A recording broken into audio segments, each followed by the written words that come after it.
ये सवाल आपको दिया है कि सरकमफरेंस एक सर्कल का इसके रेडियस से 74 सेंटीमीटर ज़्यादा है, आपको बताना है एरिया ऑफ द सर्कल क्या है अगर पाई की वैल्यू 22/7 के बराबर है।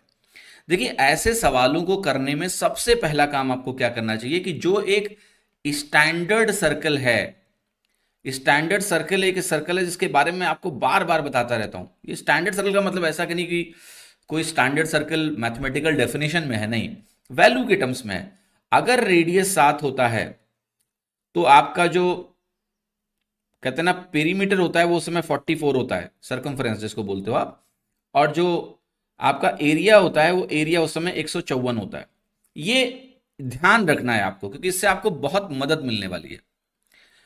अब देखो यहां पर रेडियस और पेरीमीटर का अंतर कितना है, 37 के बराबर है, लेकिन हमारे सवाल में ये चीज 74 के बराबर दिया है। और एक बात ध्यान रखना हमेशा कि ये अंतर हमेशा रेडियस पे डिपेंडेंट होगा।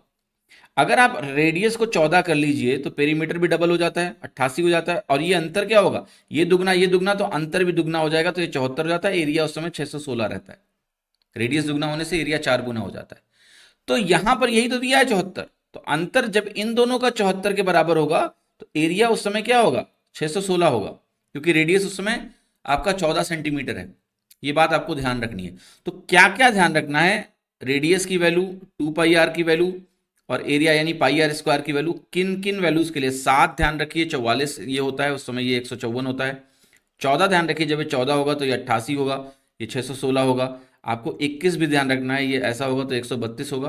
और जब 21 हमारा रेडियस होता है तो ये 9 गुना हो जाता है, और ये आपका बन जाता है 1386। ठीक है। अगर आप इस वैल्यू को यहाँ पर लेते हैं 35 तो 4 गुने का मामला होता है, और 44 का 4 गुना आप करते हो तो ये 176 बन जाता है। ठीक है, समझ रहे हो कि नहीं। क्या ये 176 बनेगा, जी नहीं। रेडियस को अगर आप 35 लेंगे ना तो ये वैल्यू आपकी 220 बन जाएगी। ठीक है, 220 बन जाती है। 28 को ध्यान रखने की जरूरत नहीं है आप, लेकिन 35 को ध्यान रखिए, क्योंकि 35 का इस्तेमाल कई बार रेडियस जब 3.5 हो जाएगा, आधा हो जाएगा, तो भी बहुत होता है। तो आप इसको चाहें तो 35 ना ध्यान रखें, 3.5 लिख के ध्यान रखें। रेडियस को हमने आधा किया तो ये भी आधा हो जाएगा, यानी ये 22 हो जाएगा, और ये 1/4 हो जाएगा।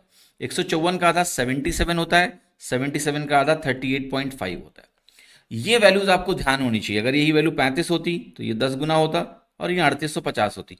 ये स्टैंडर्ड वैल्यूज को ध्यान रखिए, क्योंकि इससे आपको बहुत फायदा मिलेगा। इवन मेंसुरेशन के कई सवालों में आप इनका डायरेक्ट इस्तेमाल कर पाएंगे।